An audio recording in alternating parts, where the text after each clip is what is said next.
Assassin's Creed Valhalla's ambitious post-launch plan features a season pass that includes 2 massive expansions and a bonus quest. Additionally, all Valhalla players will receive free seasonal content. The issue is summed up by this Reddit post, and I think it sums it up quite well. Here's what it says. There are now 9 armor sets in the microtransaction store, just as many as there are in the base game. Are we going to let this slide? Free seasonal contents are free, accessible to all player content that we're going to deliver throughout the journey of AC Valhalla. Our first free seasonal content will be kicked off by the Yule Festival taking place in the settlement of Ivor. This event will be available to players late 2020. I can't imagine Season Pass holders are especially happy right now. I know that on it there's an extra quest available right now, though it wasn't even an especially good quest, it was just a bog standard quest. And later on there will be 2 major DLC expansions, but as of this very moment, compare what's available from the Season Pass as of right now to what's available on the Helix store. It's not a good look. Hi, I'm Melissa Choi, community developer on Assassin's Creed Valhalla, and I'm happy to introduce you to our new seasonal content free for all players, River Raids. We hope you'll enjoy the River Raids update when it comes to all players for free on February 16th. And I would say the most ambitious part of the seasonal content comes with the game modes. Early in the post-launch, we'll release our first game mode, which is the River Raid. River Raid capitalizes on the core fantasy of the raiding mechanic in the main game, injects much more risk and reward within a different context. We plan to have 4 of those free seasonal content injected in the first year. Expect all of them to contain new festivals within the settlement, events, new progression, skills, new gears, new adventures, and gameplay. I'm not a completionist, I can't tell you for definite, but in my going 100-hour playthrough I only came across so many gear sets, and it would appear as if that is probably quite an accurate statement. Whichever way you look at it, a huge and growing portion of the gear obtainable in this game is locked behind a paywall, with no viable alternative means to acquire them. Yes, you can go and do the daily contracts from Reddit whenever they pop up, and slowly build up your opals to the point where you can actually buy a bird. Whatever else happens to be on that week's rotation in Reddit's shop, which is very limited in what it sells you at any given moment. Originally on launch, we reviewed it. It was pretty good. There wasn't a lot of predatory microtransactions. They existed, but there wasn't a lot of predatory. There was none of the time savers, none of that stuff at that time. Some of the armor sets you can buy in the game cost 2,000 in-game currency, which will cost you £16 to get hold of. That's for one armor set. Some other games will charge that much for entire multi-hour expansions. But don't worry, you won't just get 2,000 Helix points, you'll get an extra 300 thrown in absolutely for free. Aren't you lucky? It just looks like Assassin's Creed Valhalla has shied away from, you know, the Odyssey and the Origin scene where there's a lot of armor and there was some stuff you could buy, but now it's half. Yeah. And there's not a lot of other options for people. There's less DLC coming up. It's like microtransactions over DLC. The people that understand how it fundamentally affects the design of the game itself, and people that don't and just go, don't like it, don't buy it. And so Twitter erupted into a bit of an argument between, you know, prominent members from the Assassin's Creed shill community and the shill. That's a great name to call them. And that's what we're going to call them from now on, the Assassin's Creed shill community.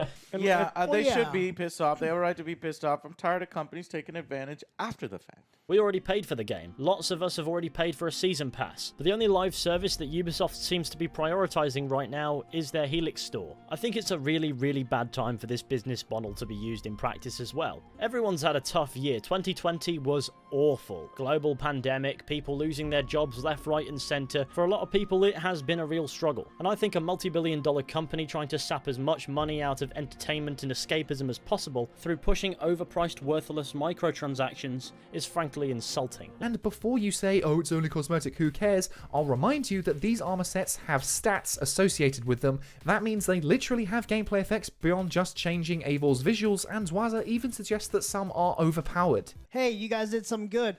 Oh no, what do we do? Self-destruct, self-destruct. Yeah. Add more microtransactions. Well, you know what it is. Money. There's like, well, if they make a better game with stuff they want, That would be better. Instead of Personally, I wouldn't know because obviously I've not been buying into that but it really doesn't sound too hard to believe. Most of us are almost entirely desensitized to this kind of garbage, but it's exactly this kind of behavior that needs to be brought to attention again and again. No meaningful additional content has been introduced beyond these stupid microtransactions, many of which are still incredibly expensive. Over the past 12 months, so many people have lost their jobs or faced financial hardship, and it's particularly disgusting that companies like Ubisoft are trying to pull this when many are at their most vulnerable. Game sales have blown up more than ever before due to Foster's Fever, more on that in a bit, and Assassin's Creed Valhalla is literally the highest selling game in the franchise. And then you've got people that will just defend it nonetheless. As usual, there's already a season pass available for sale, and it has been since before launch, but none of that content has actually even arrived yet. And let's not forget that recently Ubisoft added in XP boosters to a game that was already overstretched. It's somewhat getting frustrating as a content creator, having to then justify means to get this content. You know, it's annoying, and none of us should have to do it. And as a player, I'm talking as a player now, not as a YouTuber, not as someone in the Mentors Guild, not as someone that likes Ubisoft games or loves Ubisoft games, but as a player, it's absolutely stupid that we should have to pay for armor sets that are just as many as the entire base game. Also, don't go send hate to the developers. When it comes down to it, it's not down to them. The developers are just making stuff they're told to. At the end of the day, this goes to the higher ups at the companies, not just Ubisoft, but other game companies as well. The higher ups are the ones that push this in the game. So go complain at the higher ups, do not go attack the devs, okay? This is a plan that has been simmering in the back of our heads for a long time.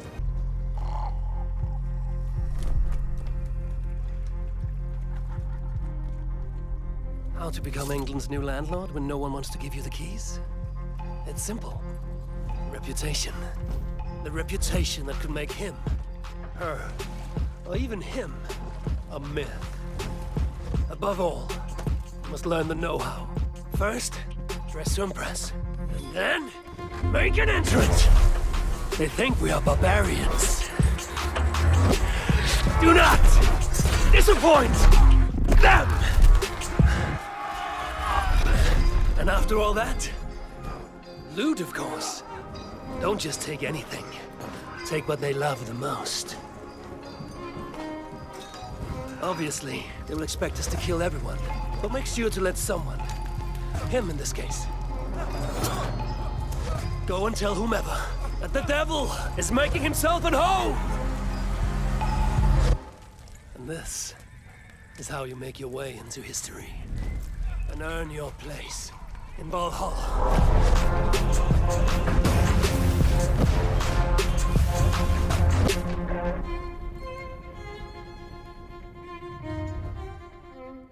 And for that reason, it's our RPG of 2020.